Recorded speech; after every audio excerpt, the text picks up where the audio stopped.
Progress.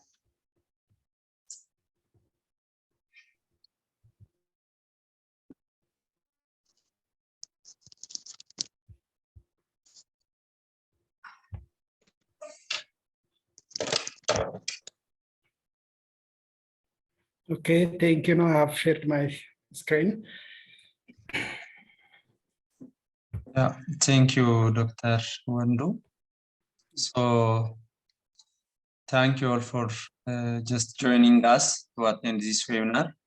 And again, I want to ask sincere apologies for the inconveniences caused last week. It was due to our Zoom link's password was interrupted, and we couldn't fix at the time. So we are very sorry about that. And thank you very much, Dr. Wondu, just for your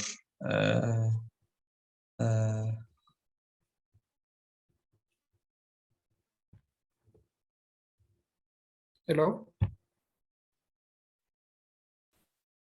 Hello, Gemechu.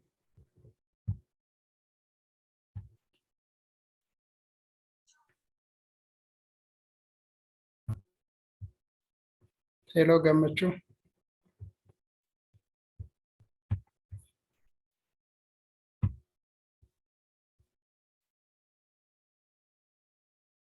Hello. Hello. Hello, hello. Can you hear me, please? Hello.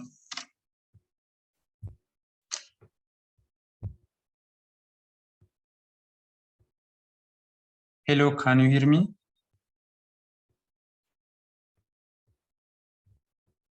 Okay.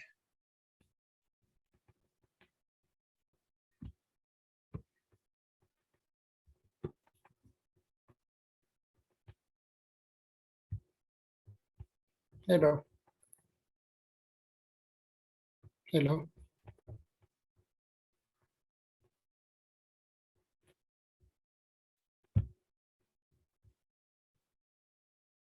Hello, anyone here? Yes, yes. Hello, can you hear me now? Yes, I am hearing. Yeah, sorry for interrupting. So thank you, Dr. Wondu, for your initiation to present such an important topic. And thank you all for just taking part on this webinar. And let me introduce you our today's webinar presenter. Is Dr. Wondu Belayneh. He's just Assistant Professor of Gynecology and Obstetrics at Hawassa University Referral Hospital. And he has just many experiences, and he will share us his experience, and he will just present such a substantial topics. And I will honorably invite him to proceed with his presentation. Okay, thank you, Dr. Gemechu. As Dr. Gemechu says, I'm Dr. Wondu Belayneh from Hawassa University, and today's our webinar topic is on current or new ANC guidelines, which come with the motto of to have a positive pregnancy experience. We go through this guidelines. So we touch a lot of topics that related to this guideline, and it will give a lot of hints in relation to our current ANC guideline. And so my presentation has these outlines and why we need the new ANC guideline, and the other is introduction. Sorry, Dr. Belayneh. Why? Can you open the slide? Slide is it? It's not visible. Yeah, it's Okay. not open. Yes. Now, what Yes, about now? yes, perfect. Okay. You can proceed. Sorry for interrupting. Okay, no problem. Okay.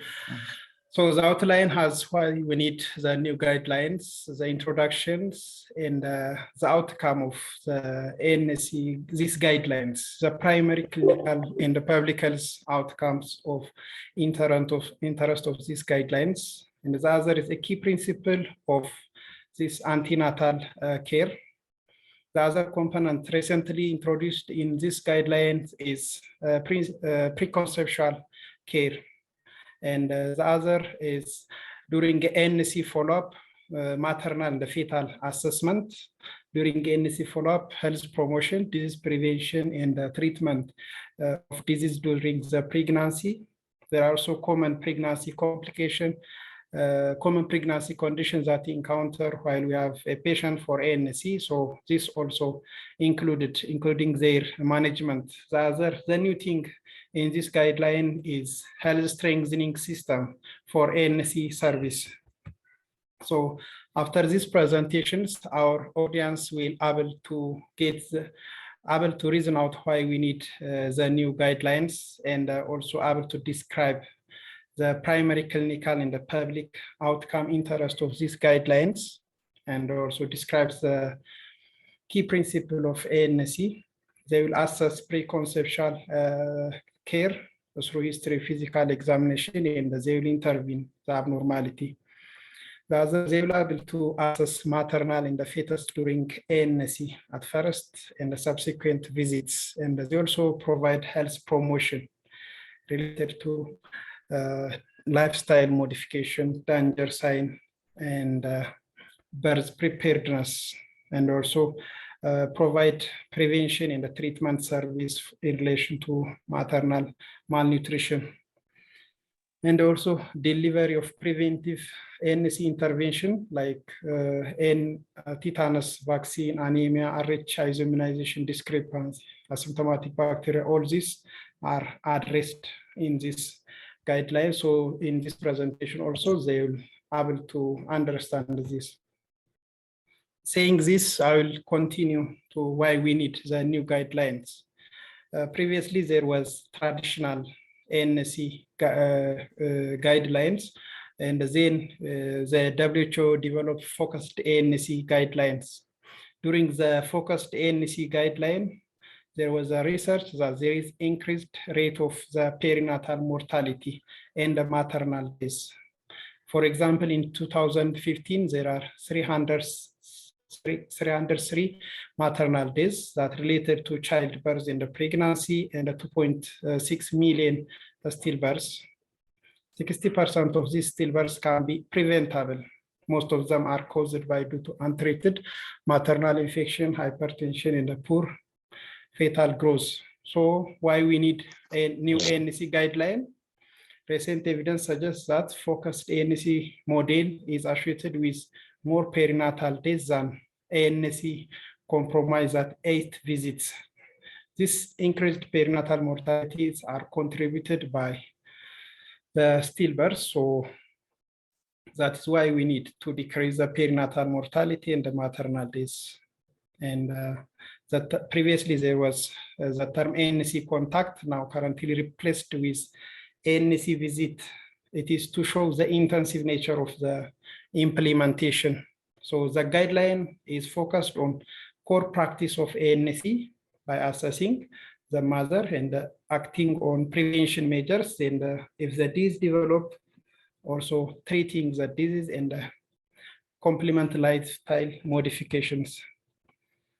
So in saying this definition of ANC, when you see the full ANC definition is, ANC is a continuum of reproductive health care provided by a skilled health professional to the pregnant woman and the adolescent pregnant girl in order to ensure the best condition for both mother and the baby during the pregnancy, by health promotion, screening, and the diagnosis of the disease.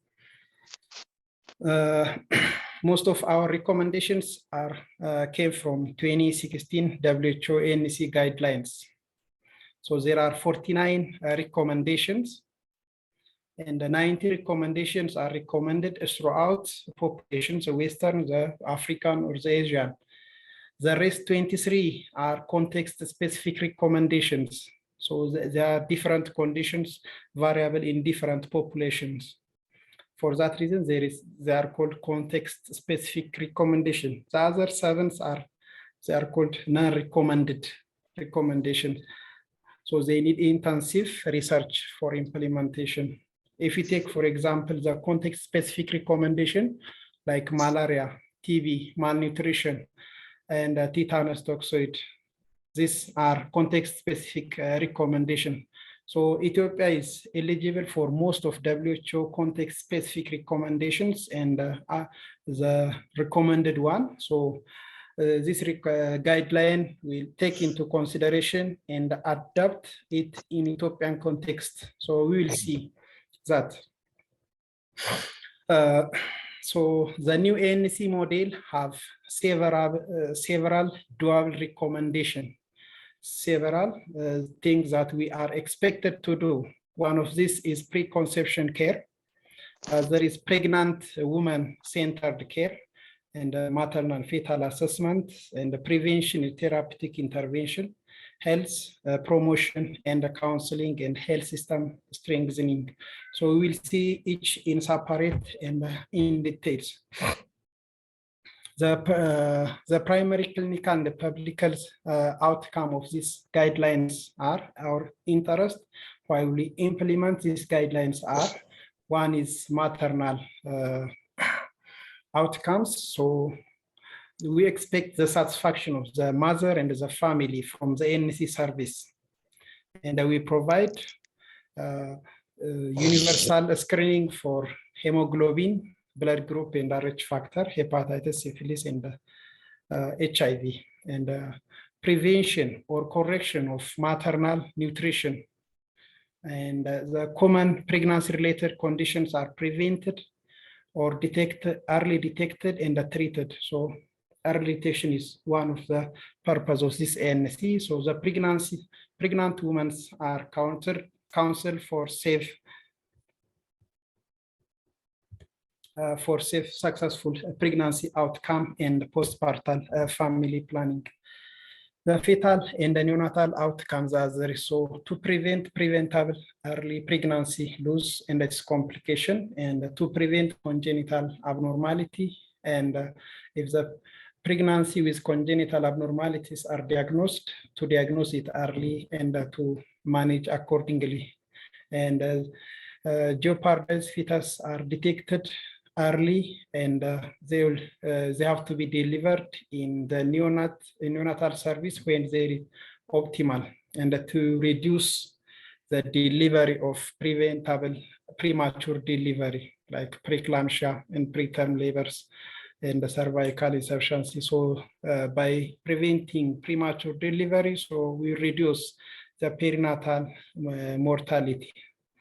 And the other is to eliminate the HIV, syphilis, and hepatitis to the fetus during the pregnancy, delivery, and lactation. The other interest is health system outcome. So the health system outcome is, so we expect by implementing this guideline to have improved quality of ANC, and the ANC attendees are maintained in the continuum of care through preconceptual care, ANC delivery, and postpartum. Even the postpartum, they are linked to other reproductive health services.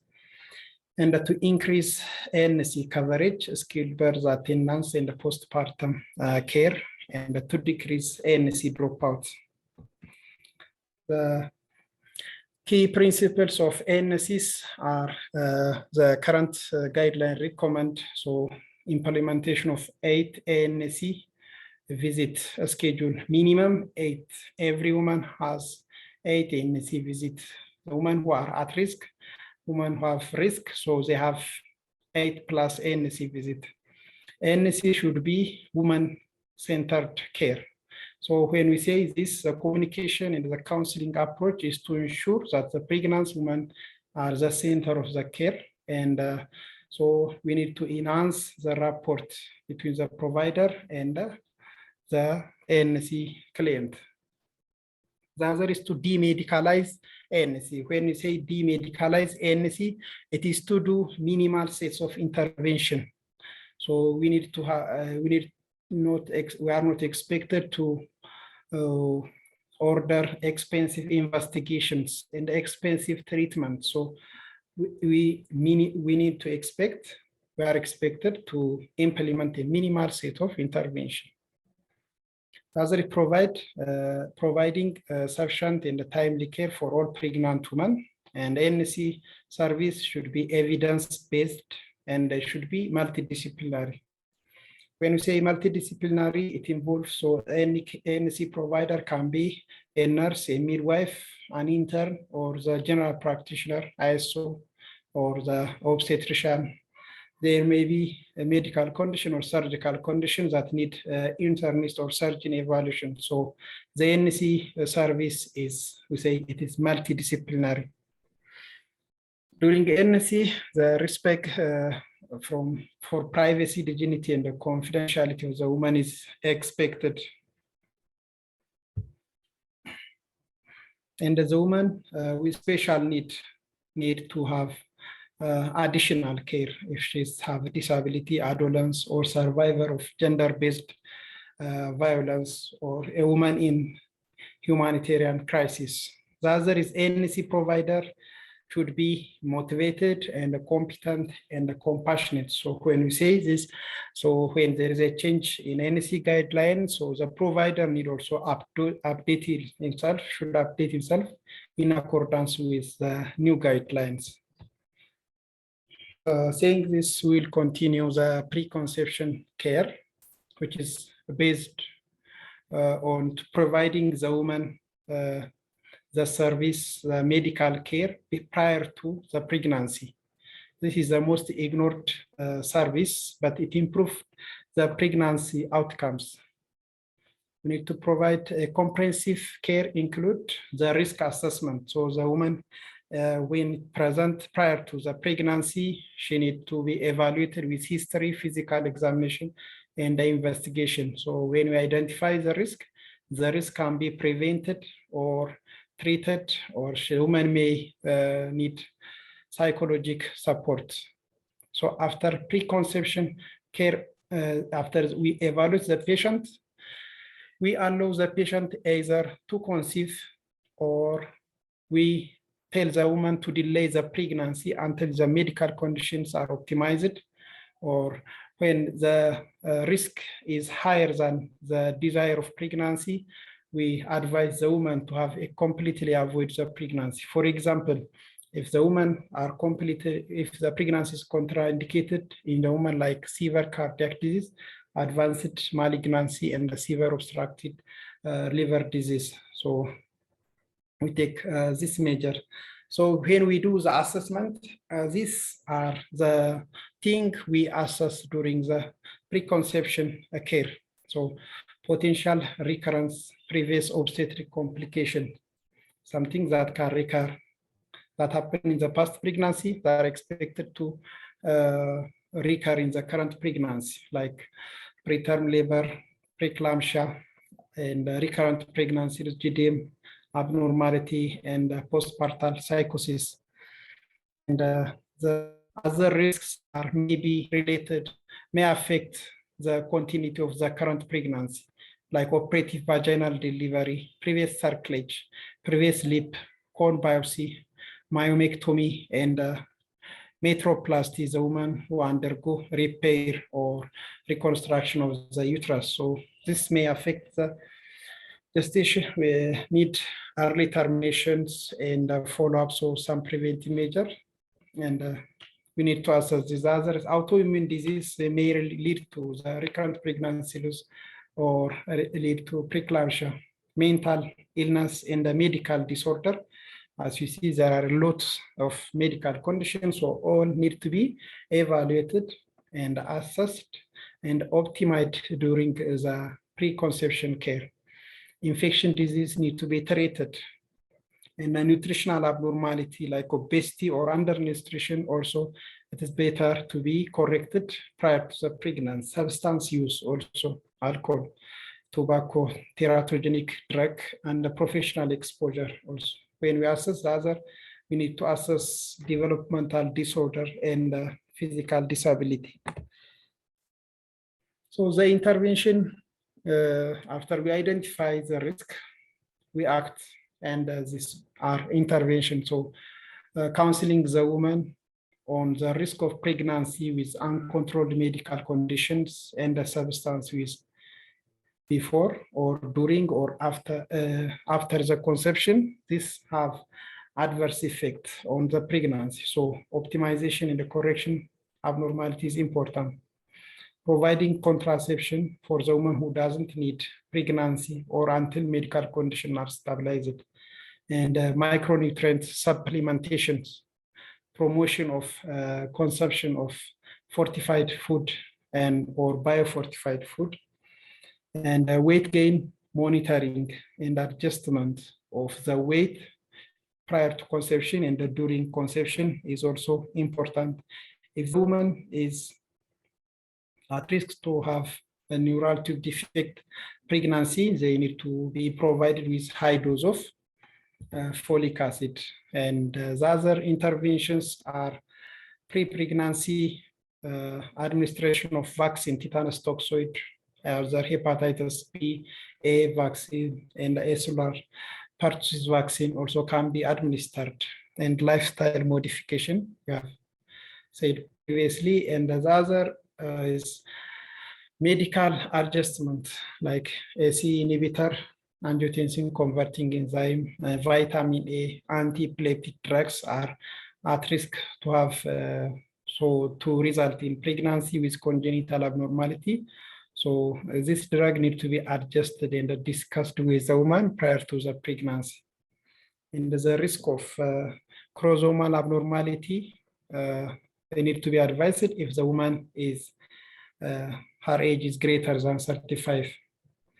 Assessing vulnerability of domestic violence, social discrimination, stigmata, and ensuring the linkage to the locally available service is also important if there is the woman have some problem of socioeconomic status.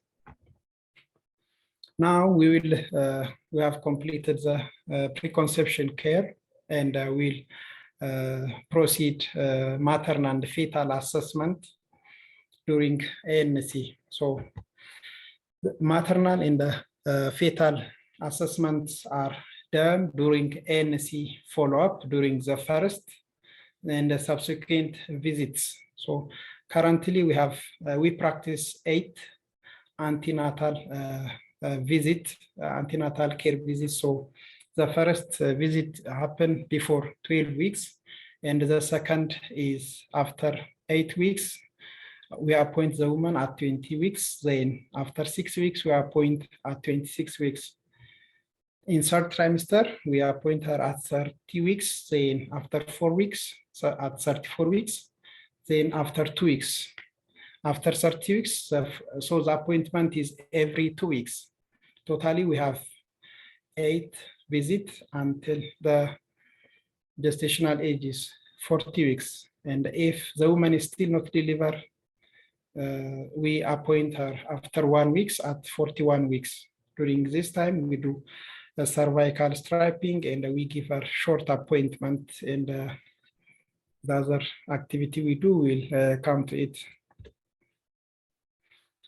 So as we previously said on the preconception care, the maternal assessment, most of them we assess through history and a physical examination. So here what difference is during the ANC, we need to create a report and recognize as the pregnant woman's expectation, a special need and a concern during the introduction. So we need to have introduction and we need to have a report, and the woman should feel that she is in the safe environment to tell her history. Then we'll take the identification. So out of the identification, the name, the age and the location she come may be important. The menstrual history, so we assess the reliability of LNMP We assess current pregnancy, past obstetric performance, medical and current medication, medical history and current medication, gynecologic history, and nutritional status, also socially personal history need to be assessed. During physical examinations, we do all physical examinations. So mainly we need to focus on the pallor to detect anemia, conjunctiva, oral mucosa, and nail beds need to be assessed for the pallor, and the respiratory distress also need to be assessed on general assessment. And on vital signs, all vital signs are pertinent.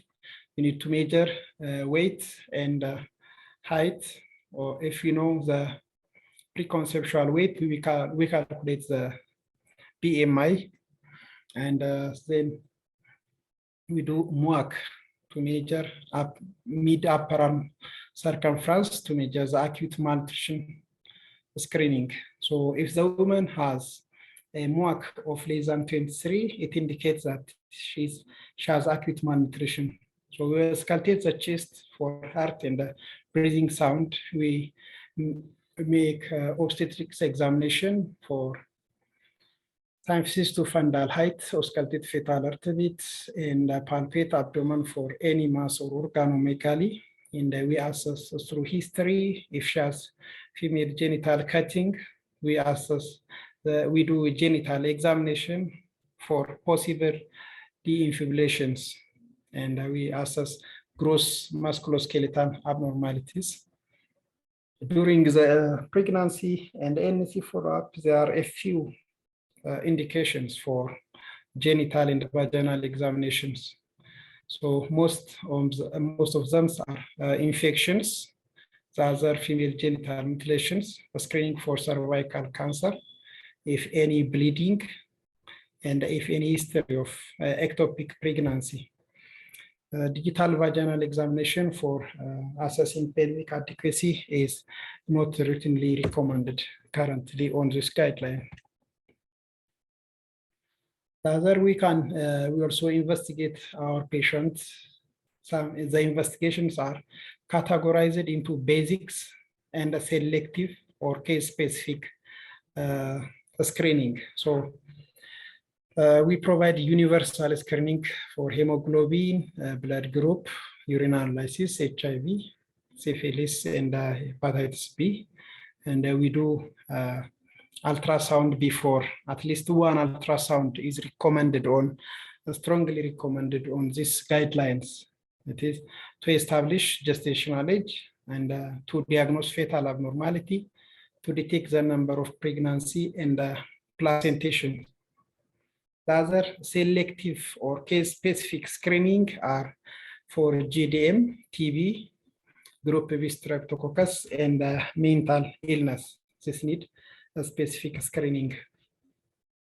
For GDM, if there is a personal and family history, previous history of macrosomia and stillbirth, if there is obese, or the woman is obese and a large four-date uterus, and family history of GDM, or if the woman has glucosuria. So method of screening is using 75 gram 2-hour oral glucose tolerance test. After we give 75 gram glucose, we do the random blood sugar at 1 hour and after 2 hours. And we also do random blood sugar on the same days, the fasting blood sugar. So we will take, if one criteria is fulfilled, so the GDM is diagnosed.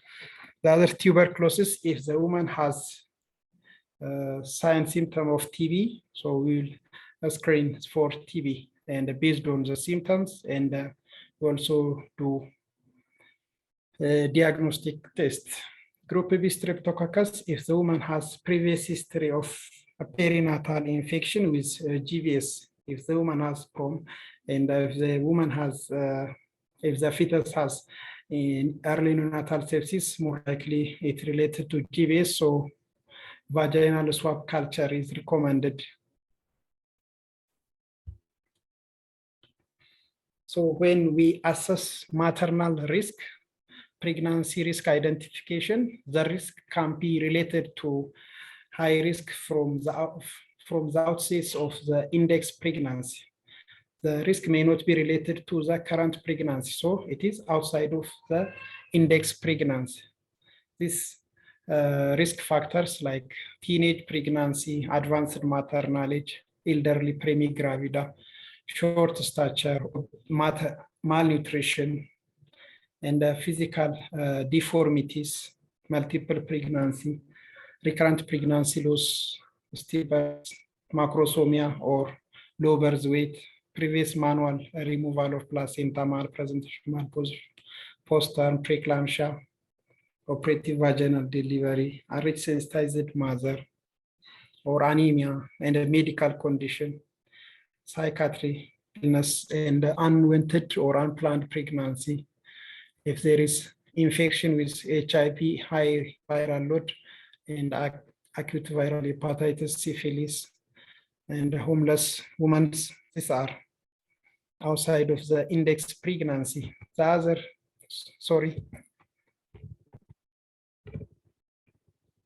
other is risk related to the current or index pregnancy.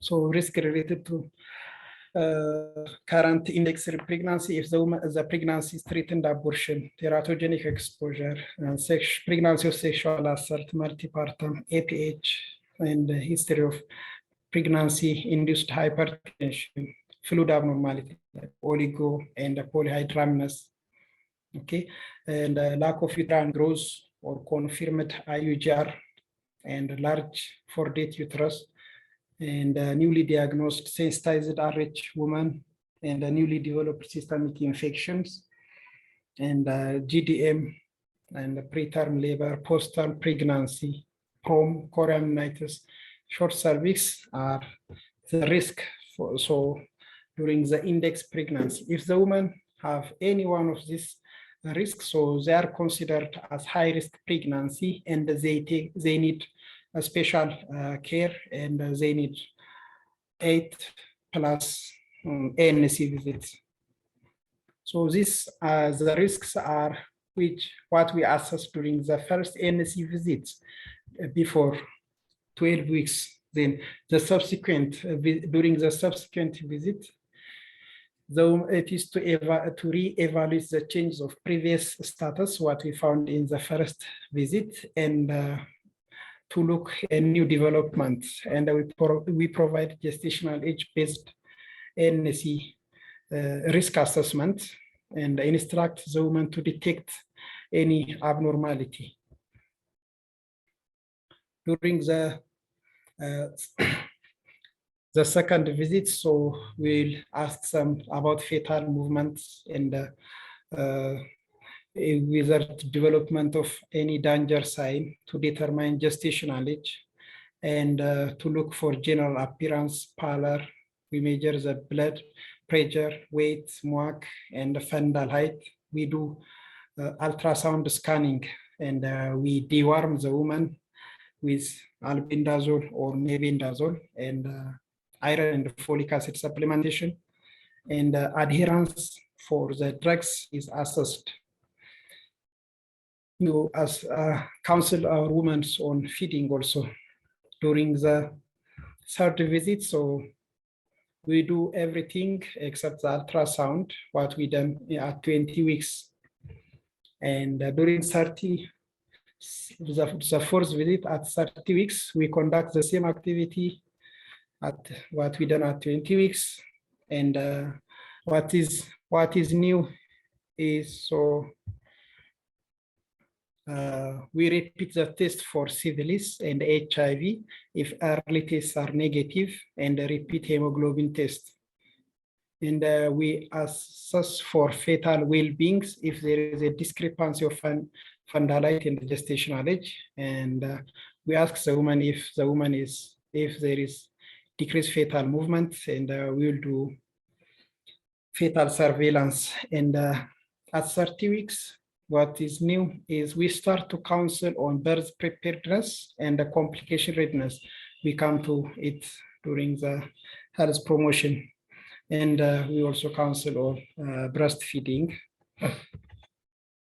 So during the 5 weeks at 34 weeks is, so we repeat what we have done previously, and we also do urine dipstick to detect urine protein, and we counsel on breastfeeding and immunization. And what is new is to counsel the woman counseling on the stimulation of early childhood development.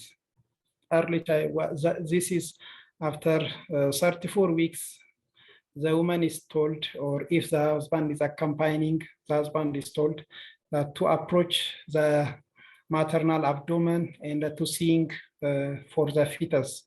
This will help the brain development of the fetus and the child, and this allow the fetus also to identify the paternal voice at delivery.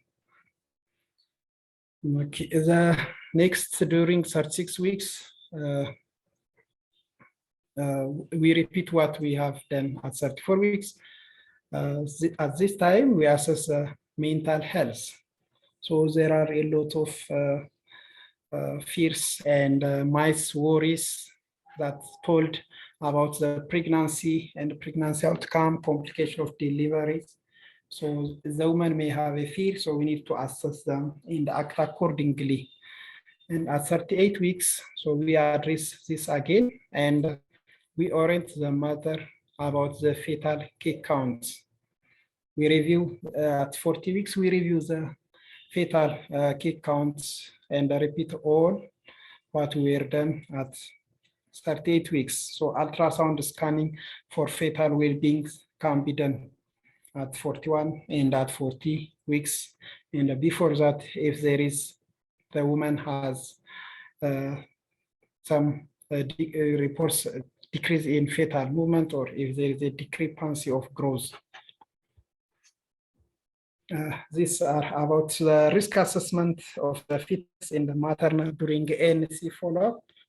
The other is health promotions and counseling the woman, and taking a preventive measure treats the disease during the pregnancy. So counseling during ANC involves a two-way confidential communication process between the provider and the ANC client. So the focus of the counseling is to discuss on the major problem identified within the woman's and the partner, and to generate a workable solution, and to make a decision, and to plan for the future regular and emergency reporting. The three major areas of counseling and health promotions are counseling on lifestyle modification. Start during the preconception, continue during the ANC, delivery, postpartum lactations, and counseling on danger sign during the ANC, and counseling on birth preparedness and complication readiness, as said previously, starting from 30 weeks. Counseling on other issues like family planning, breastfeeding, immunization, and screening for cervical cancer. So counseling on lifestyle modifications are the women are advised to avoid substance use and illicit drug, and to avoid excessive caffeine intakes. We have said it repeatedly, so this tobacco, alcohol, and recreational drugs like chat need to be avoided during preconception care, and need to be continually counseled during the ANC follow-up. The women are advised to get regular exercise and to be sexually active, to have adequate sleep and reduce stress, maintaining hygiene and healthy diet, and to have adequate, safe, nutrition-dense, diversified foodstuffs, to have additional one meal during the pregnancy and 2 additional feeding during lactations, and normal weight gain is recommended. Excess weight gain need to be avoided. It is not healthy because once the woman gets the weight, it's difficult to lose the weight during the postpartum period. And so the counseling and nurse promotion, this one is written in the bolds are what is recommended in the guideline. So recommended counseling on lifestyle modification during the pregnancy are to avoid counseling the pregnant woman to avoid illicit drug use, recreational drug use, and to avoid excessive caffeine, and to counseling the pregnant woman to avoid eating raw meat and unwashed vegetables, fruits, unpasteurized milk, unprocessed. The processed and the junk food need to be avoided. And the woman need to have regular work, engaging in non-strenuous physical activity, and to have her hygiene, to have optimal nutrition, what we have previously said. The other is counseling on danger sign and the symptoms during the ANC visits as per checklist and the timing. So most of the danger signs are listed here. The checklist for danger sign and the symptoms, starting from the first ANC visits, the woman need to be advised to have if any vaginal bleeding, sudden leakage of fluid, or foul smell vaginal discharge, sustained nausea, vomiting, chills, rigor, fever, or sustained cough with or without sputums, severe headache, dizziness, blurring of vision, and the edema of the hands and the face, if they have convulsion, loss of consciousness, decreased fetal movement, premature contraction, premature labor before 37 weeks, and severe, unusual abdominal pain, flank pain, epigastric pain, or right upper quadrant pain if you have a skin rash. These are the danger signs that need to be told to pregnant woman who has ANC visit with us. The next is counseling on birth preparedness and complication readiness. So counseling all pregnant women on birth preparedness and complication readiness is started from 13 weeks of gestation and ensured that the partner and the families are involved in the preparation action. So the components of this birth preparedness and complication readiness is to aware the danger sign and to prepare for immediate action, and to deliver with skilled birth attendants, decide the place of delivery, and to arrange a means of transport, saving money for emergency, and prepare support during and after the birth of the fetus. So this involves the family and the friends.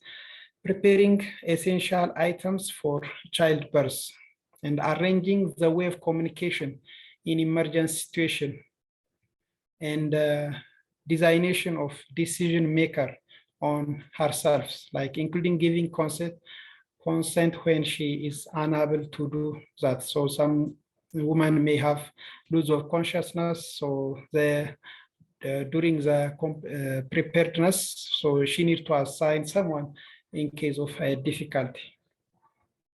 These are the components of birth preparedness and the complication readiness. Other counseling topics that we need to give on the breastfeeding, family planning, and to prevent the HIV, and the counsel on childhood immunization and the cervical cancer screening. The next topic is nutritional intervention. So during ANC, recommendations are during ANC, the woman needs to be assessed for her dietary status by dietary history, clinical examinations, and anthropometry. So MUAC need to be done during ANC visits, and the weight need to be monitored at every visit. So that maternal nutritional status and the fetal growth, and act accordingly. Counseling on consumption of quality and the safe nutrient-dense feeding. and counseling the mother on consumption of at least additional 1 meal, like we have previously said, and also to consume adequate iodinized salt. Counseling on healthy eating and aerobic exercise. We have said it previously, so she needs to have additional 1 feeding during pregnancy and 2 feeding during breastfeeding, and she needs to have active in physical activity that are non-strenuous, and also to avoid weight gain during the excessive weight gain during the pregnancy. So the other nutritional intervention, if she's acutely malnourished, she needs to be treated with ready-to-use food like plant peanut, corn, soya, beans until the measurements are normalized. The other is supplementation of elemental iron and folic acid during ANC for at least 6 months.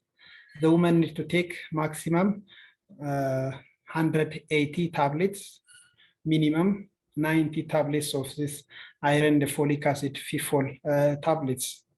So the daily iron recommended during the ANC is to provide her 16 milligram elemental iron.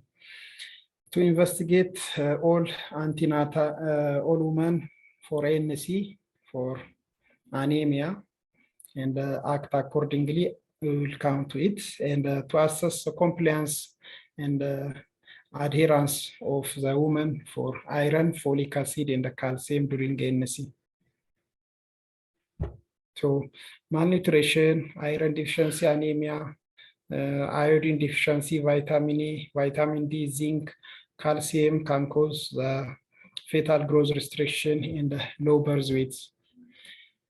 The expected weight gain during the pregnancy is, if a woman is underweight, she is expected to gain minimum 12.5 to 18 kilo. If it's normal, between 11 and 16 kg, and if it is overweight, between 7 and 11.5 kg.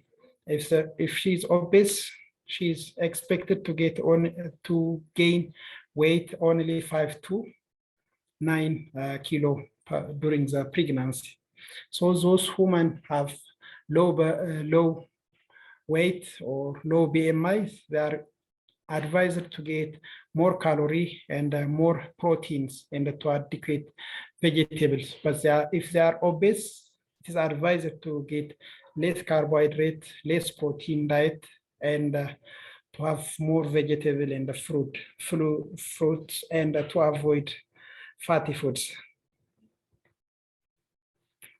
But if the woman is anemic, if has severe anemia, so the woman is need to have a referral to the hospital for complete investigation and a possible blood transfusion, and continue the therapeutic dose of iron. If she has moderate anemia, so therapeutic iron plus peripheral morphologies and RBC indices are done to identify the cause of anemia, either iron deficiency or megaloblastic anemia or blood loss. So we need to do peripheral morphology if the woman is anemic, mild or moderate or severe. So if she has mild anemia, so the therapeutic iron dose is provided, and the peripheral morphology and RBC indices are done. And if it is normal, then the normal hemoglobin, so supplementary or prophylactic dose of iron folate is provided to the woman. If the woman has also mild or moderate anemia and not improved, so she needs to be referred to the hospital for further evaluation. So the other topic is preventive antepartum intervention, the interventions that are done during the ANC follow-up. These are providing vaccine preventable disease, treating or providing prophylactics for RH isoimmunization, and treatment of asymptomatic urinary tract infection and established infection and other disorder treatment and the common conditions of pregnancy-related conditions like back pain or hemorrhoid or nausea, vomitings are addressed in this under this preventive measures. So the vaccine during the pregnancy, so vaccine provide a triple life protection to the mother, the fetus, and the infant. To currently, the TT vaccine is replaced with TD, tetanus, and a diphtheria vaccine, TD vaccine. And at least the woman need to get 2 doses of TD vaccine during the pregnancy to be protective, unless she is certified and she has completed the 5 doses. And so the other vaccine also can be administered, cerebral pertussis, hepatitis A vaccine, hepatitis B vaccine, pneumococcal and meningococcal polysaccharide can be administered. And so what is contraindicated, what types of vaccines are contraindicated are live attenuated or live virus are contraindicated, like measles, mumps, and rubella. This is the schedules of the TT or TD vaccines during the pregnancy. If the woman is taking for the first time, we provide them during the first ANC visit, and the next is the second dose. The schedule is after 4 weeks, and the third, between the third and the second, is the interval is 6 months. Thereafter, between the third and the fourth, and the fourth and the fifth, the interval is every 1 year. So the protection status, 1 dose is not protective, and the 2 dose can protect up to 80% in the first 1 or 3 years. And 3 doses of TD vaccine can protect 95% up to 5 years, and the 99%, the 4th dose, 99% up to 10 years. So if the woman present late for ANC visit and the schedule, the second dose of TD vaccine needs to be given within 2 weeks before the delivery to increase the efficacy of the vaccine.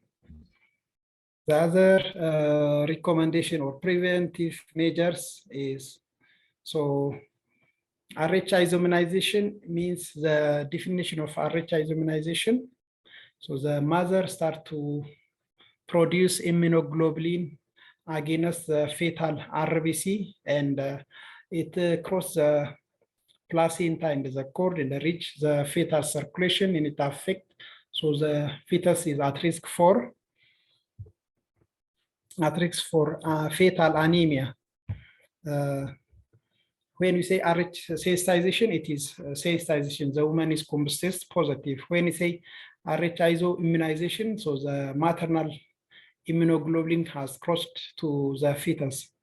Timing of anti-D administration. So the guideline recommend at 28 weeks and at delivery within 72 hours. So the recommendation is to screen the mother, the father, and the baby after delivery, and to provide anti-D for the woman at 28 weeks and immediately at delivery.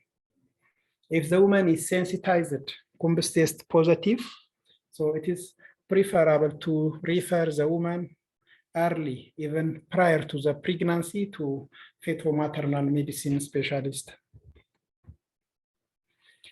The next preventive measure we take during the ANC visits are deworming. So deworm all pregnancy during the pregnancy after the second trimester, after the first trimester, during the second and the third trimester. So WHO recommend mass deworming if the population prevalence of intestinal parasitosis is greater than 20%, and the prevalence in Ethiopia is between 32 and 70%. So it is in WHO, it was context specific. So, but in Ethiopian ANC guideline, it is a recommendation to deworm all pregnant women. So we provide albendazole 400 milligram or mebendazole 500 milligram single dose after the first trimester. If the woman has massive intestinal parasitosis, like Ascaris tapeworm or hookworm, so they need to be dewormed if she's symptomatic, even in the first trimester. At this time, it's provided only mebendazole, not albendazole. Albendazole is contraindicated in the first trimester. And what is new is this pre-exposure prophylaxis for HIV prevention. If the woman is seronegative and his partner is seropositive and she is at risk of acquiring HIV, like discordant couple or risky sexual practice, having greater than one sexual partner and not using a condom during sexual intercourse in a person who's unknown HIV serostatus. So in this case, if the woman is at high risk of acquiring HIV, you have to counsel and provide TDF and 3TC for all pregnant mother with this risk, regardless of gestational age. And this is highly effective and that prevents 99% of HIV transmission. The other is if the woman is pregnant, as the pregnant woman is HIV positive and her husband is seronegative, still they are serodiscordant, and we need to counsel them to take the TDF and the 3TC for her husband. Prevention for preeclampsia. So WHO recommended in the population with low serum level of calcium and a low calcium intake, it is recommended to give the daily calcium after the first trimester, starting from 14 weeks. So the Ethiopian dietary calcium intake is 60 to 70% less than that of the recommended daily dietary intake. So the guideline adopted this recommendation to give all pregnant women calcium 1.5 to 2 gram of calcium in divided dose after 14 weeks. This will prevent, reduce the risk of preeclampsia. Other women with high risk of preeclampsia are referred to the hospital. The other need to consider, so iron and the calciums are recommended for all pregnant women. So it can one can affect others' absorption. We need to, the woman should take 3 hours apart. The other preventive measure we need to make during the ANC follow-up is prevention of malaria. According to WHO, Ethiopia is categorized as low to moderate malaria transmission country.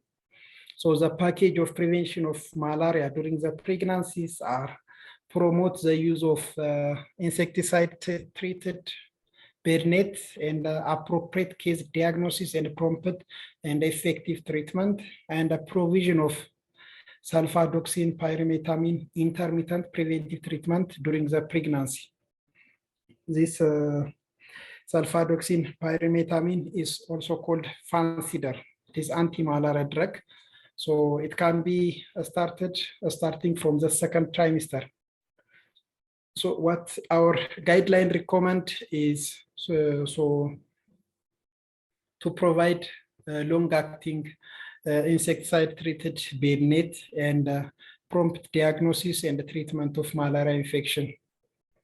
And if the woman is in high prevalent endemic malaria area, like Afar, Somali, Gambela, Benishangul Gumuz, and the selected area of the country, so all pregnant women need to be tested for malaria at every visit. The expert suggests that in endemic area, high prevalence positivity of malaria among asymptomatic women. So it is recommended to test if the woman is in high prevalent area to test the woman at every visit to detect asymptomatic malaria. The other is treatment of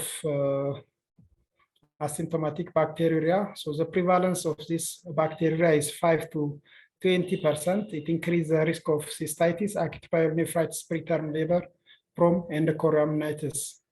The diagnosis can be made with midstream urine culture or midstream urinogram stain or deep sticks.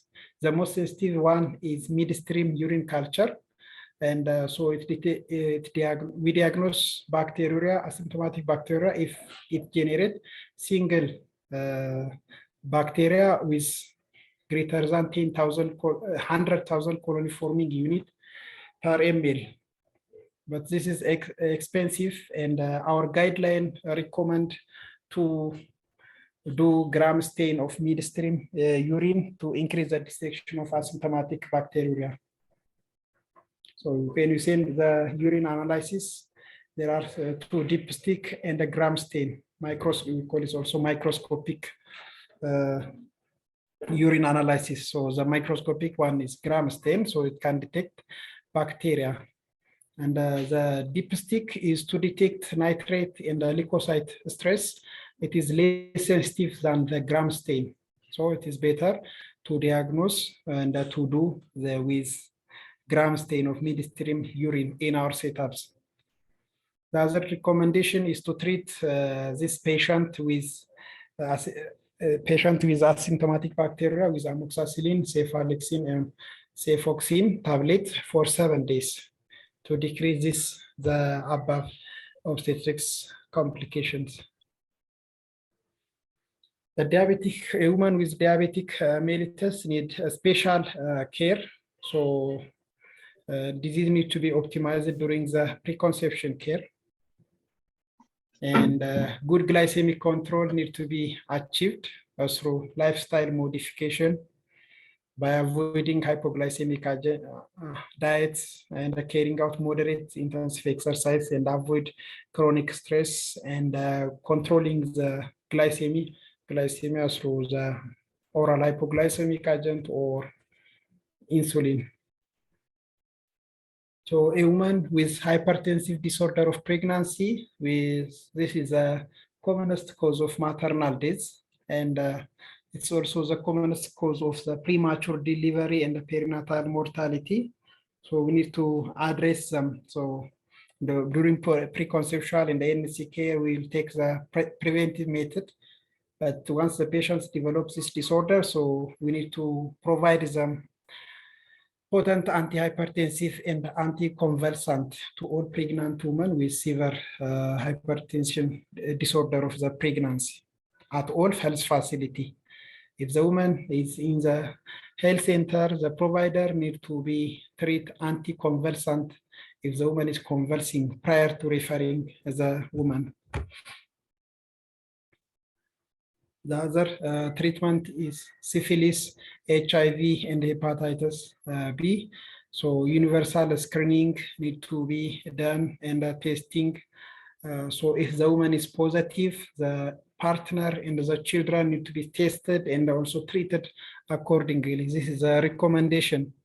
And applying all necessary precautions during NC and to prevent the vertical transmissions of this illness. And retesting of pregnant women for HIV every 3 months and every 6 months for syphilis who are at risk of acquiring this illness is important. So we do the HIV testing every 3 months and the syphilis every 6 months for the pregnant woman. If the woman is HIV positive and for the first time, if she is already on ART, we'll continue her ART. If not on ART, we need to do provide ART treatment immediately after counseling. So the preferred drug is TDF, 3TC, and dolutegravir, and or TDF, 3TC, or efavirenz. If the woman is syphilis positive, treatment is with Byzantine penicillin, 2.4 million units injected, half on each buttock, and the treatment is given weekly for 3 consecutive weeks. If not Byzantine penicillin, we provide the procaine penicillin 1.5 gram IM daily for 10 days, or erythromycin 500 TID for 7 days, also recommended in a patient with penicillin allergy.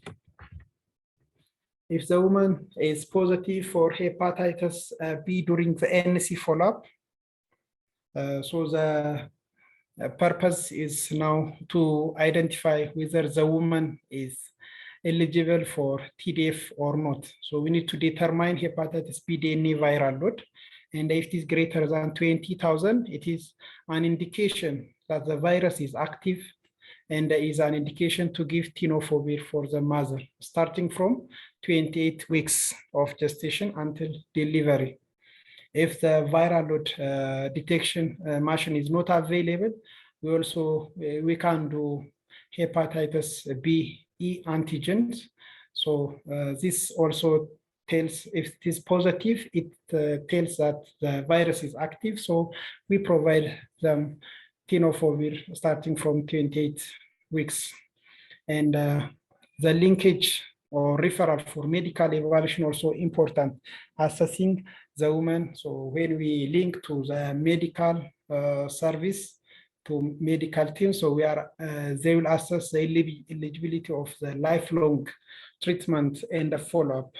So this needs a special maternal care.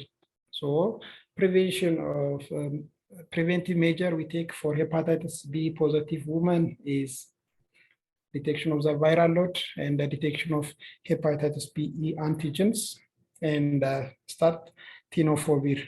During delivery, after delivery, the immunoglobulin, hepatitis B immunoglobulin or HPEG is provided for the fetus, and then hepatitis B vaccine is initiated.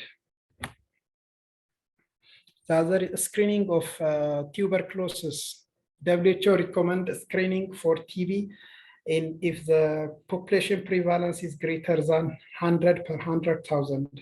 The prevalence of active TB in Ethiopia is 370, so Ethiopia is eligible, and so the guideline recommends providing the routine screening and the confirmatory TB diagnostic test, and referring to the hospital or initiate anti-TB at any gestation when the woman has active TB.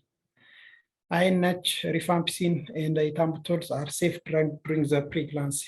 And if we detect the pregnant woman with TB positive, so screening the family member for active TB is important. The next is intervention for common pregnancy conditions. Many of the minor pregnancy-related disorders are medically treatable or simple. They need simple psychological reassurance. When there is interactable pain, excessive, exaggerated pregnancy symptoms like persistence vomiting, severe abdominal pain, constitutional symptoms like of infection, thorough evaluation is mandatory. And the minor pregnancy symptoms or disorder are a diagnosis of exclusion. So when the woman complains these minor pregnancy symptoms or signs, we need to first rule out the worst one. So one of the common pregnancy conditions are nausea and vomiting, which is experienced by 70% of pregnant women, and up to 20% of them experience this vomiting beyond 20 weeks. So reassurance of the woman is important, that you have to tell that this symptom will resolve in the second half of the pregnancy. So if the woman has nausea and vomiting, the recommendation is to advise to use ginger, chamomile, vitamin B6 are recommended for mild relief of nausea and vomiting, and 1 to 2% may develop hyperemesis gravidarum. So severe form of nausea and vomiting need a specialized care. So this, if the woman has hyperemesis gravidarum, so she needs to be admission and treated accordingly. Heartburn also is common, 30 to 50% of the women complain this, and the main cause of this heartburn is relaxation of sphincter, gastroesophageal sphincter, due to the estrogen, progesterone, or delay gastric emptying, or compression of stomach by graviditress. So some worsening factor like fatty meal and a heavy meal and a spicy chocolate coffee. So the woman needs to avoid this. You have to, these are the components of the counseling. So lifestyle modification is important. Modifying sleep position. So sleeping on the right side may facilitate gastric emptying, and changing or modifying the diet content and the meal time at least hours before sleeping is important to decrease these heartburns, and to be erected position after feeding also decreases heartburn. If the heartburn is persistent, so it is a recommendation to give antacid, magnesium or calcium containing antacids. These are safe, and it is better to avoid aluminum containing the antacid. This can aggravate constipation, and there is also fatal neurotoxicity and developmental delay. If the heartburn persists after treatment, she needs further evaluation. Constipation also common between 30 to 40%, and if the woman present with constipation, we need to rule out mechanical and medical cause of constipation. So the recommendation is the woman counseling the woman to take high fiber diet and to take frequent water drink. And laxatives are preserved for refractory case. Lactulose and polyethylene glycerol can be used, and the other to avoid laxative like bisacodyl mineral oils. Hemorrhoid and varicosities are other common conditions that the woman complain during the pregnancy. They are common during the pregnancy. For hemorrhoid, the woman may be embarrassed to disclose it. So the recommendation for hemorrhoid is to encourage the pregnant woman to take a dietary and a lifestyle modification to prevent the occurrence of the hemorrhoid and the varicose vein. So these measures are like prevention of constipation and hydrotherapy like sit baths, avoiding prolonged straining and vigorous training, and locally applying anti-hemorrhoidal agents are commonly used conservative method to reduce the size of hemorrhoid. And for varicose vein, and simple locally available methods can be used for mechanical compression stroke, leg elevation, not standing for long hour. Water immersion can be applied to ease leg cramp and to improve the physical appearance of varicose vein. If the above measures can't bring significant improvement, so the woman can be evaluated by further evaluation. The other is vaginal discharge. Usually the woman has increased vaginal secretions during the pregnancy due to estrogen effect. So this odorless white vaginal discharge may be normal, or but if the woman complaining vaginal discharge, the recommendation is thoroughly assessing, investigating, and treating the pregnant woman with abnormal vaginal discharge to alleviate disturbing symptoms and preventing obstetrics and perinatal complication. And abnormal vaginal discharge are characterized by the change in color, yellow, green, and gray, and the odor, strong and foul smell odor, and like redness, localized redness, itching, vulvar swelling, and ulcerations indicate that this vaginal discharges are abnormal. If possible, so the treatment need to be etiologic based diagnosis and management is preferred. This is a period of pregnancy. Therefore, we can't use, if possible, it is better to avoid syndromic approach in patients with vaginal discharge and pregnant. So treatment of confirmed case of gonorrhea is treated with ceftriaxone, chlamydia with azithromycin or erythromycin. If it is trichomonas and bacterial vaginosis, treated with metronidazole, and vulvovaginal candidiasis also treated with antifungal agents like, and can be safely provided to the pregnant woman. Counseling pregnant women to decrease this discharge is to decrease the incidence of abnormal vaginal discharge is to counsel them to wear loose cotton underwear and loose fitting clothes to reduce the risk of this vulvovaginal candidiasis.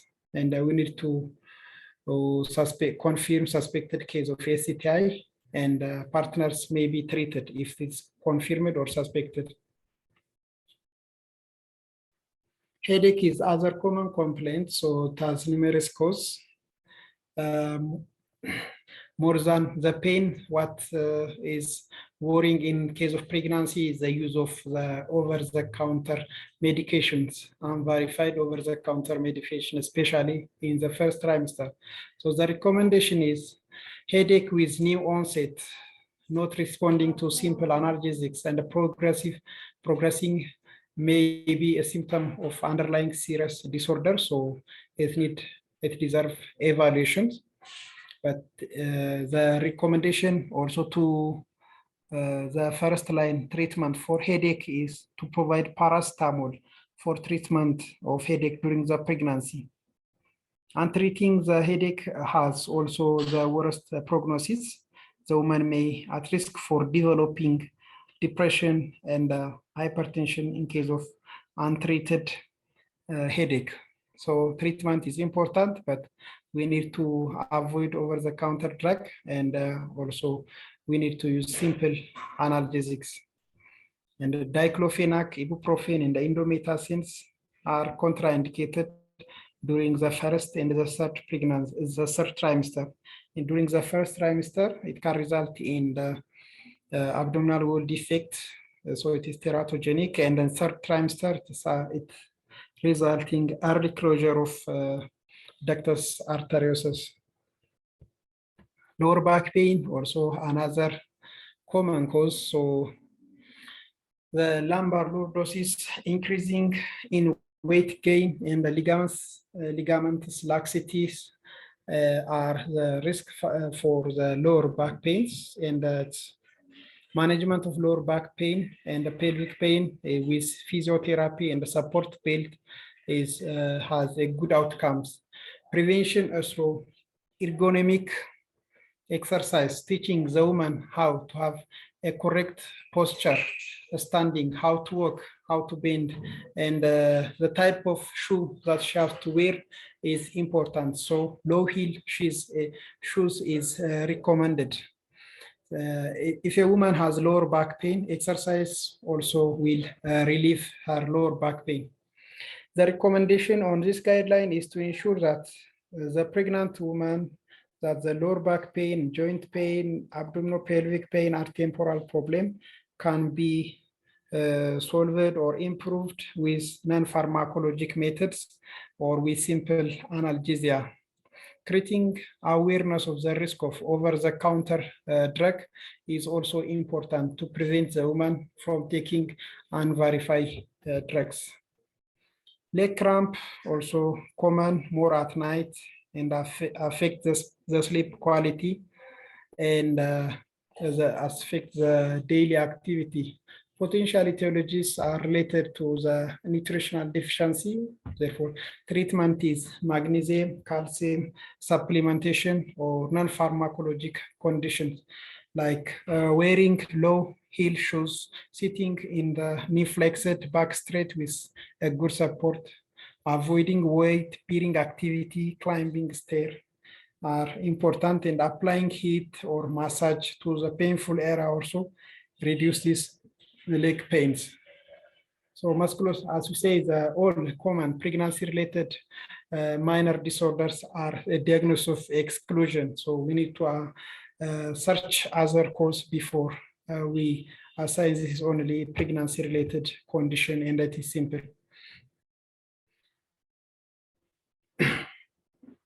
Healthcare strengthening for ANC care.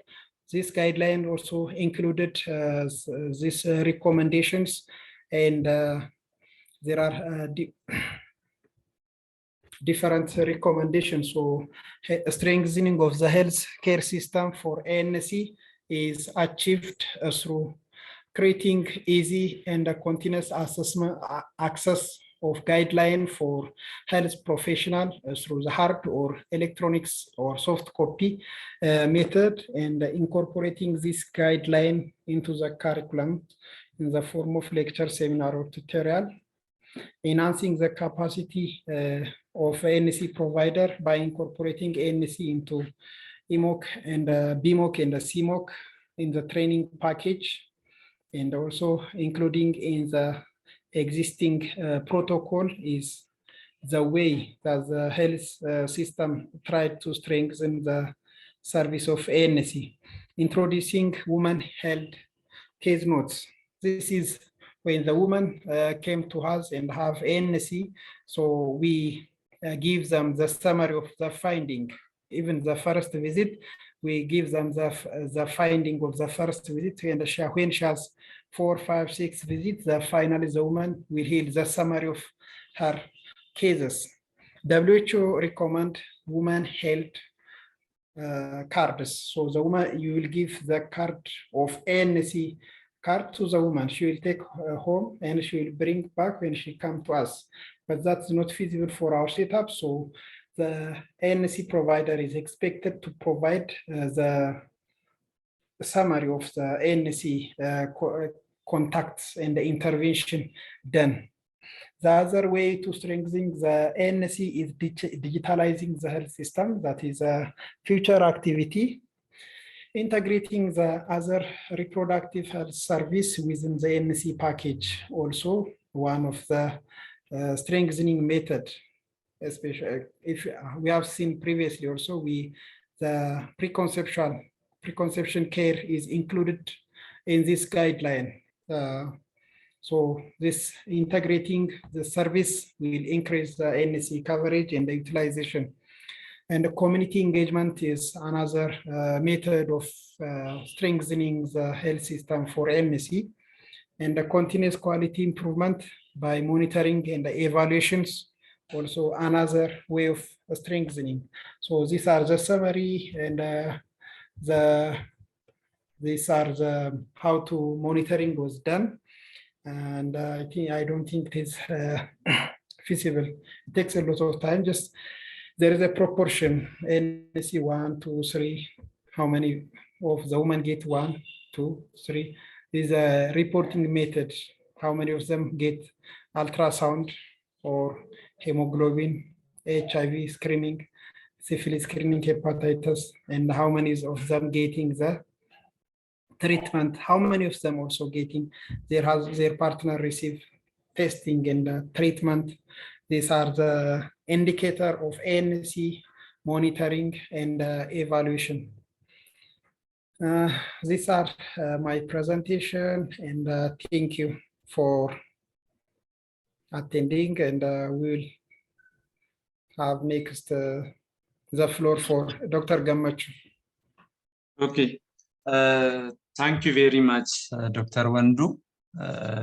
Just you presented an updated, well-organized presentation in a very nice way, and in a very with no disturbing sound around, with just quality sound.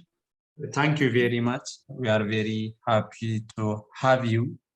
Really, so it was a very nice, and Thank you all the participants for attending without any disturbance and without any in and out.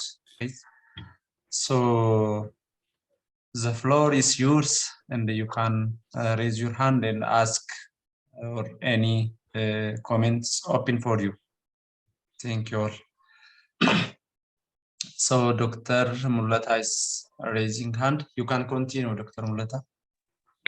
Hello, good afternoon, everybody. Good afternoon. I think I'd like to appreciate the presentation of Dr. Wondu because it was very vast, but it was presented in a very attractive way.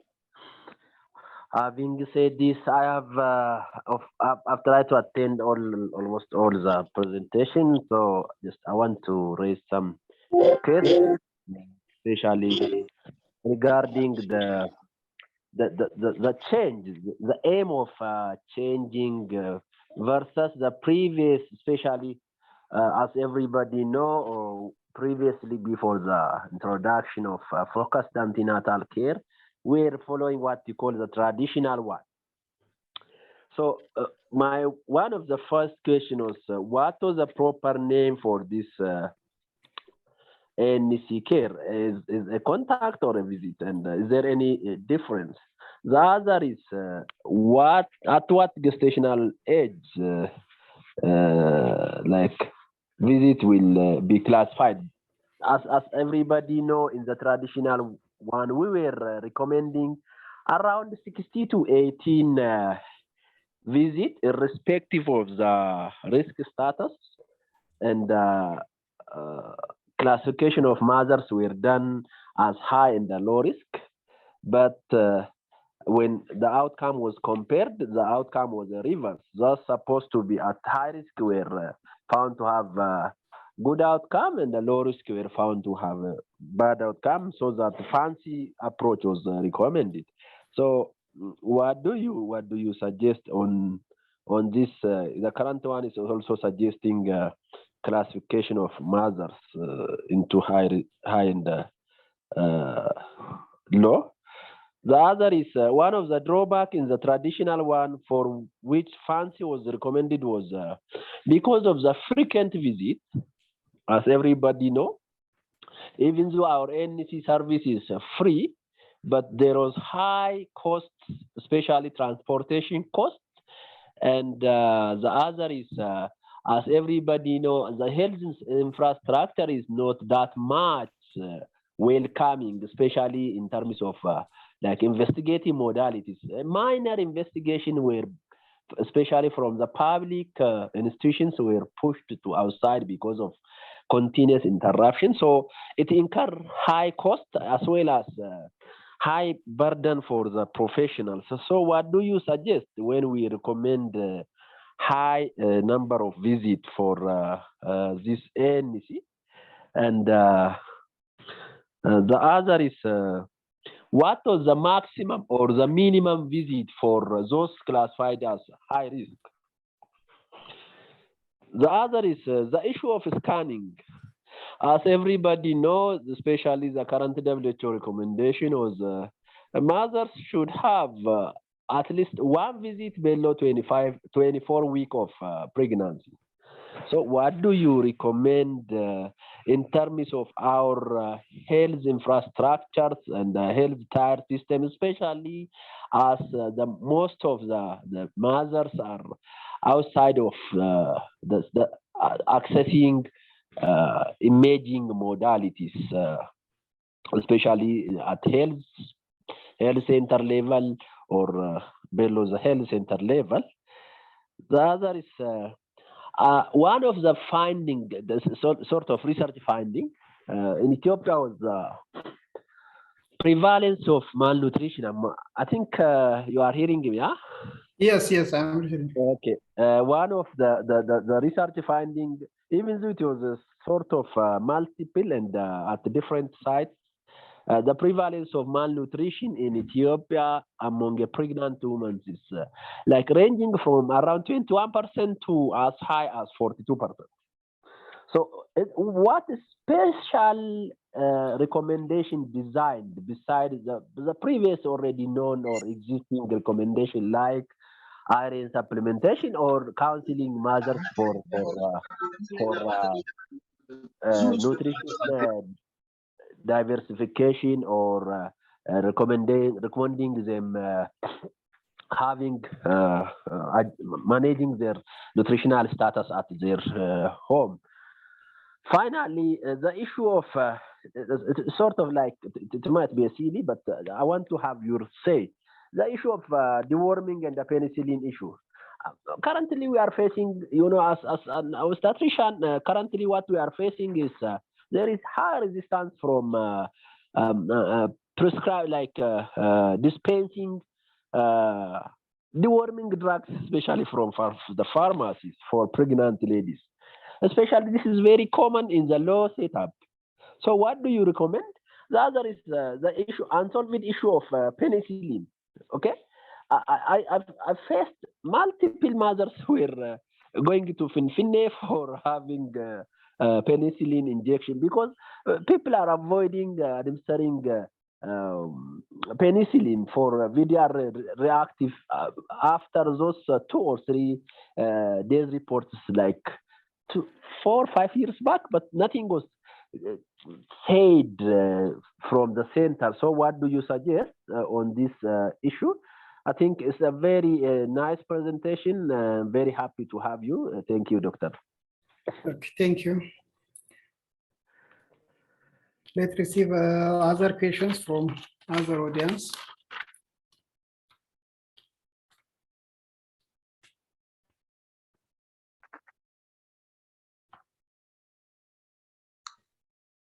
So others can ask a question or can give any comments, suggestions. So the floor is yours. Yes.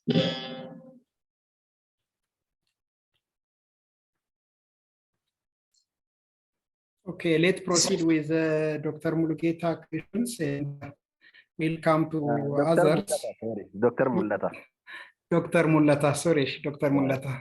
I was documenting here Dr. Mulata, but I hear your when your name or sound pronounce it, I perceived like I said, okay, Dr. Mulata, thank you. You raised a lot of questions. So the aim of the current ANC visits, the ANC guidelines. What is the name? You said the ANC visit to increase positive pregnancy experience, to increase the positive pregnancy experience. So we have been through multiple guidelines. Like previous one was traditional. It was multiple visits, and I haven't encountered that during my career. I was through the focused ANC care and current with ANC visit with a positive pregnancy experience to increase this. And the focused ANC follow-up was sparsely, few ANC follow-up in the 3rd trimester. So there is an increment in the perinatal mortality and the maternal deaths after the focused ANC guideline was adopted. And so there's a side by side, there was increased ANC care. 8 visit was tried, and it showed that the 8 visits ANC care have shown to decrease the perinatal mortality and maternal mortality. And one of the findings was decrease perinatal mortality by around 7.3 to 8.3 per 1,000 live births. This was significant, and WHO issued this ANC guideline in 2016. And recently, our country also adopted it and made public, and that was released. And the recent one in February 2022, it was 2022, it was released. And that term previously it was ANC contact. Now it became ANC visit to show the intensity of the care and the proximity of the physician and the patient they have together.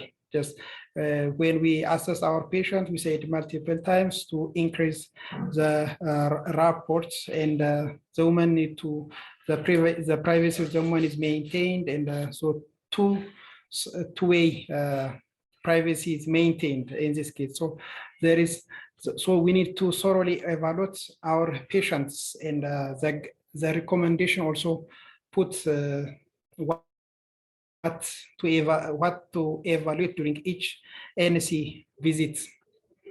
You said also the other question is the frequent visit will increase the cost, and especially minimal with the patient have to travel from where they live to the health service is available. So this guideline is brought to be implemented at every setups, including health post, the health centers and the hospitals. And so the woman is expected to have the follow-up at nearby health facility. And there is also a specified investigation what need to be done during each visit. And we also said that the principles of ANC follow-up is demedicalize the ANC care. So for this reason, we are not expected to order invasive procedure and a costly investigation. So as we see, the investigations are minimal, small. The universal screening, when you say hepatitis, virus, VDRL, HIV, and hemoglobin, urine analysis, ultrasound. These are the minimal requirements for, so we also expected to order such a small investigation to demedicalize the pregnancy or ANC care. I've said that so multiple visits, and if someone haven't understand this guideline, so he may be order multiple investigations that may incur the cost. So we need to highly introduce this guideline into our students and our colleagues who haven't encountered it. We need to decrease the cost. There is some problem, or when something happens, when some guideline comes, so it comes with a risk, some cost, so that's expected, I think. The other question is, what's the maximum number of visits for high-risk women? So high-risk women need specialized care. So the more senior, more experienced person need to be take this woman into his care, and it is individualized. It's individualized. So if the woman is at high risk, so she need 8+ ANC visits. So the maximum numbers can't be decided. It is up to the physician who is following her. And the other question is, one ultrasound is recommended before 24 weeks due to multiple obstetric indications. So Mulata said that our patient can come before 20 weeks. So it is better to provide, so in the setup, better setup of ultrasound hospitals, maybe more ultrasound can be ordered. As we see, it is obligatory to have before 24 weeks to detect congenital abnormality and the gestational age. At least after that, during follow-up, based on the patient complaint and our physical finding, we can also order fetal biometry or fetal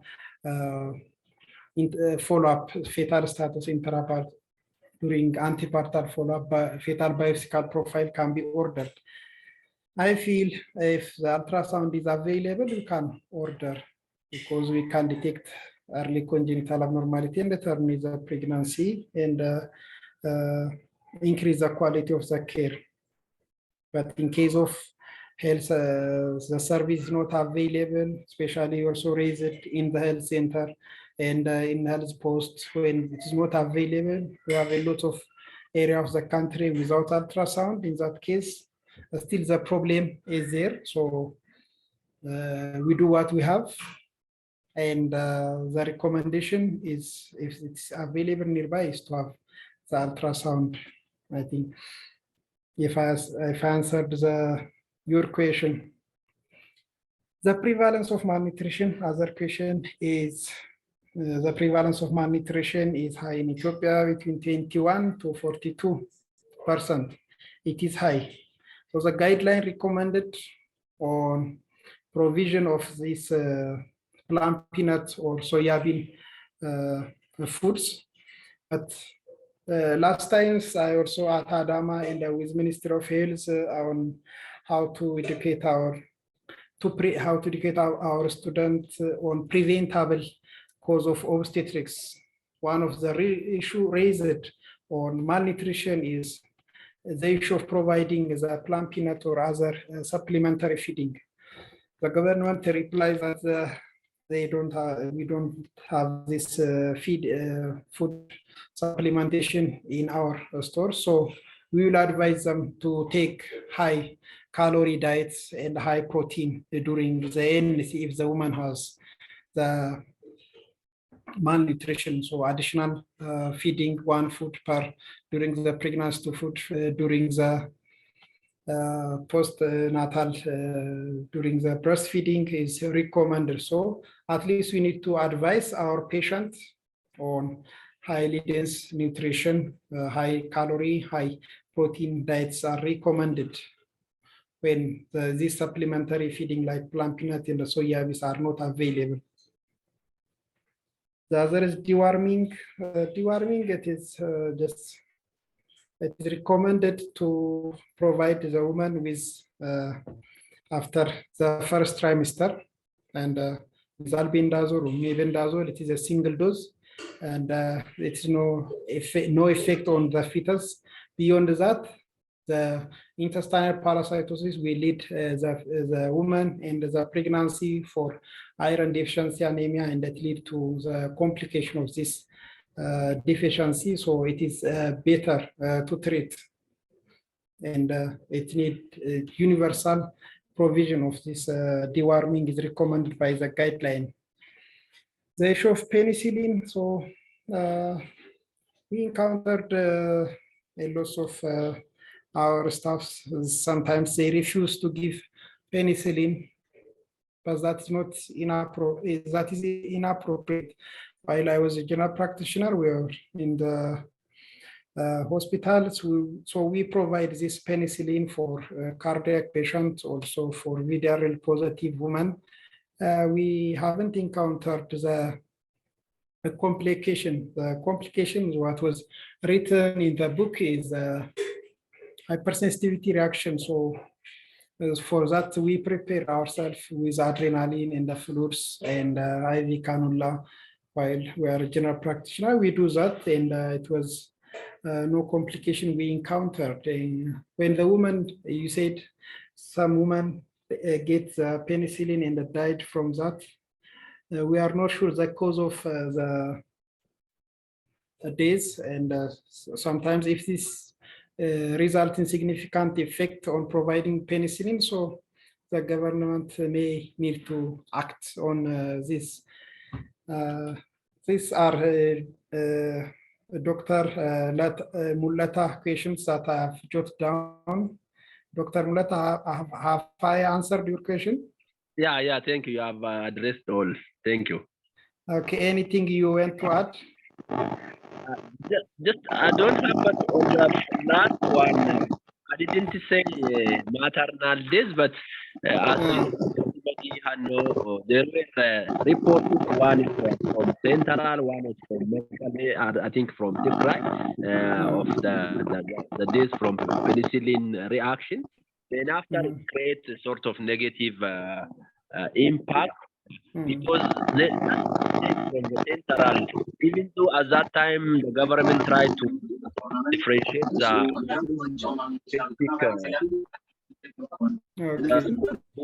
batch numbers. Then after nothing was said. That's why this confusion was created. I think otherwise I have no report. Thank you for well addressed. Thank you. Okay. Dr. Gemechu. Is Dr. Gemechu around? Yes, I'm around, dear. So thank you very much for the very brief explanations on the questions, and thank you, Dr. Mulata, for raising such important questions. Any other? Okay, Kasa Hun is raising hand. You can proceed.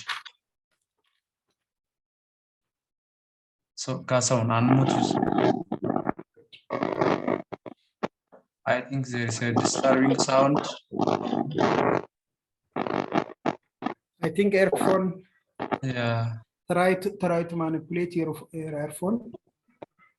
Now I think it is better. Kasaun, you can proceed, please. Okay.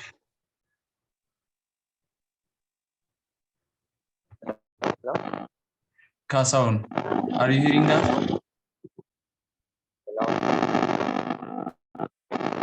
Are you hearing me? Yes, to some extent.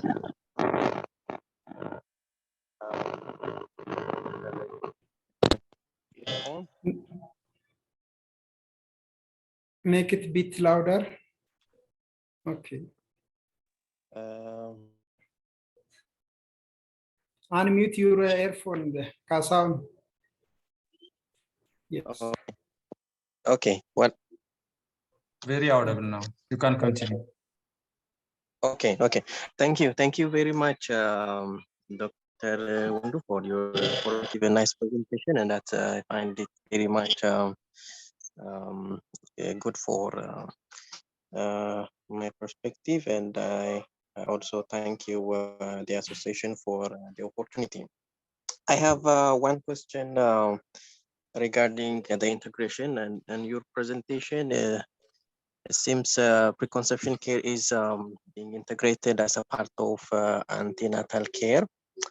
To my understanding, preconception care starts when the woman is in need of having a pregnancy, or if she's having a pregnancy plan. And as you know, most of us are may have some sort of attitude related problem, because during preconception care, the woman might need to have a pregnancy, a health checkup, which this kind of thing might not be the usual thing that we expect from the general population, because many of us perceive that we should visit health facility when we feel we are having an illness. And from this perspective, I think this is one thing is regarding whether there has to be an attitude and awareness issue regarding whether to integrate preconception care or not, other than just directly implementing the preconception care as it is, as one perspective, because there are things that are undergoing where the Ministry of Health is about to implement the preconception care. Even they don't have even whether to which approach is better, to just to incorporate it as a standalone, or to integrate with other existing approaches. That is the major issue still. But in your presentation or in the current guideline, preconception care is integrated, and I think that is even appropriate, because pregnancy starts when the woman has been confirmed to be pregnant. And the other major issues is most of the women may not have the awareness whether they have pregnancy or not. Even they may not even have the awareness until 2 months or maybe the first trimester is being passed, and what will be the benefit of integrating preconception care, because the major teratogenic or organogenesis has been finished, and what will be the overall benefit of integrating preconception care with the current ANC approach, and what is your say from that point of view, and if you have your say on whether that is actually feasible or not, and what should be done from the very beginning, whether to give an awareness or to create an awareness or to improve the attitude should come first, or those issues can go simultaneously. Thank you very much.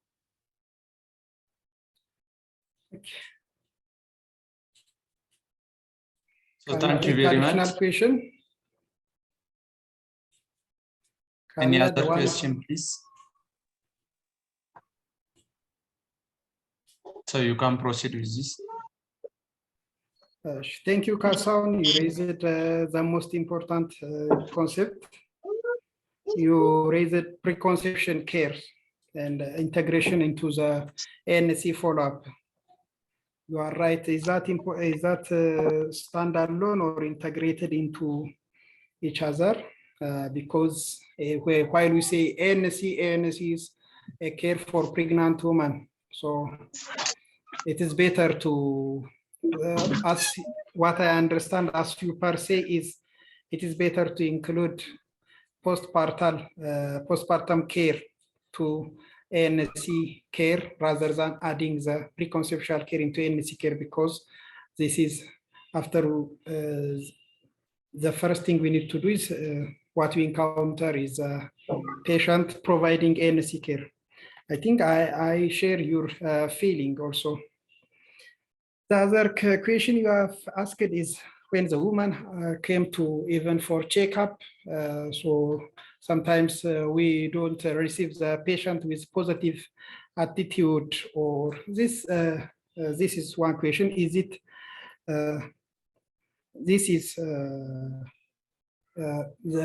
This feeling arises from not knowing what we can do for our patients. So we have not trained, and also there is no guideline to provide such a care. Recently that we have cervical cancer screening service, and the guideline is produced. So we know what we do for that patient. But when the woman came for preconception care, we don't know what to do most of the time. All women need preconception care, but so when all women come, when the normal woman come, we don't know what to ask, what to provide. This is why preconception care, integration of this preconception care into ANC, one advantage we can get is, so we know what to ask on history, past obstetric history, gynecologic medical condition, what to assess the patient, and what investigation to do, what to counsel. At least integration of this preconception care gives that hint. That hint is important. In the future, is that standalone or integrated into the ANC? This is one of your questions. The Ministry of Health almost have completed the preparation of the preconception care. It has the details of including the maternal illness. If you have a woman with hyperthyroidism came to you and what to do, you will open in the, you know, the free from the preconception care guidelines. They told us like this in the past meeting. So the almost detailed of care, medical condition, how to manage them was included into the care. Was it will come soon. So it will stand alone soon, and this is just a minor inclusion into the ANC care to show how to preconceptual care. So I think I will answer your question like this. And do you have any unanswered question? It's just, Hello? it's just a kind of functional that when I go to pictures and Yeah. I do share. Thank you very much. Okay, thank you. Okay, thank you very much. So any other questions, please?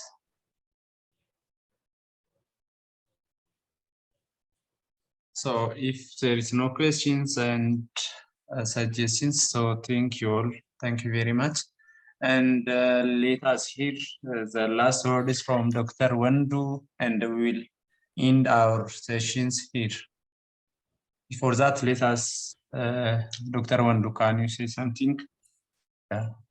Yeah, I can say something. So thank you, Oromia Physicians Association, and thank you, our audience, to give this opportunity and to present this.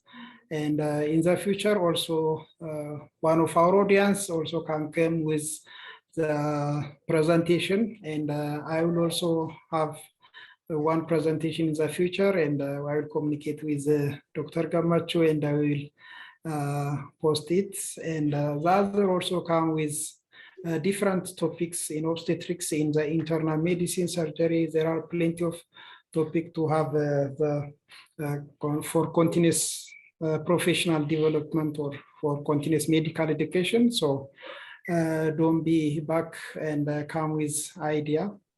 And thank you. Okay, thank you very much, Dr. Wondu. Before that, I think Dr. Baisa raised hand. Okay. So you can. Sorry for this coming. This was very nice.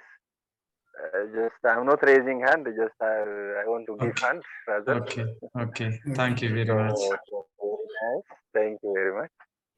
Okay. Thank you. So thank you very much.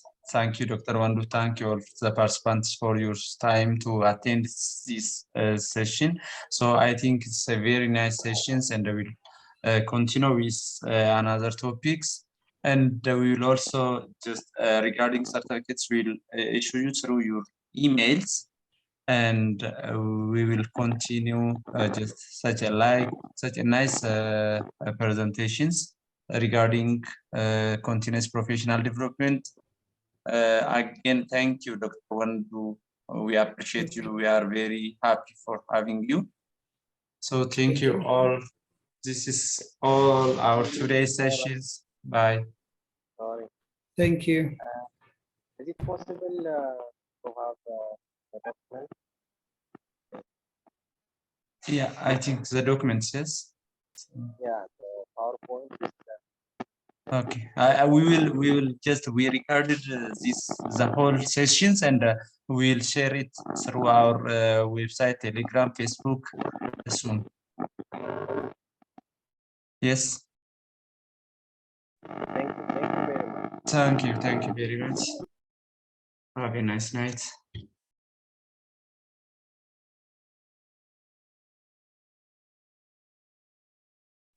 Enjoy the game. Have a nice night. Dr. Mulata Biftu Wayesa, I know it. Yeah, I did it intentionally because multiple times my name is written incorrectly. That's why I've sent my name. Thank you. Yeah, thank you very much.